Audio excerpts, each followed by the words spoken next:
programs kuno. Ibinunyag ni Atty. Vic Rodriguez na pagpasok pa lamang ng taon, nasa halos 65% na ng 6.3 trillion pesos 2025 budget na nasa halagang 4.1 trillion pesos ang nai-release na ng DBM. Matatandaang naghain ng petisyon sa Korte Suprema sina Atty. Vic Rodriguez at Congressman Isidro Ungab para questionin ang constitutionality ng ilang probisyon sa 2025 national budget kaugnay ng umano'y ilang blank items sa BICAM report.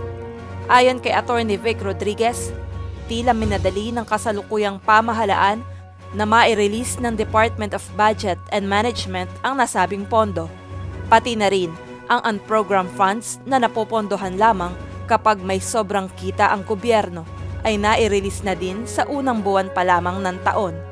Kaya naman, sakaling mag-issue daw ng TRO ang Supreme Court matapos ang oral argument sa April 1 at ma-declare na unconstitutional ang 2025 budget, ay wala na din saysay dahil matutulad na lamang ito sa nangyari sa PhilHealth funds na tuluyang nang naibalik sa National Treasury ang nasa 60 bilyong pisong pondo na hindi pinakinabangan ng mga Pilipino.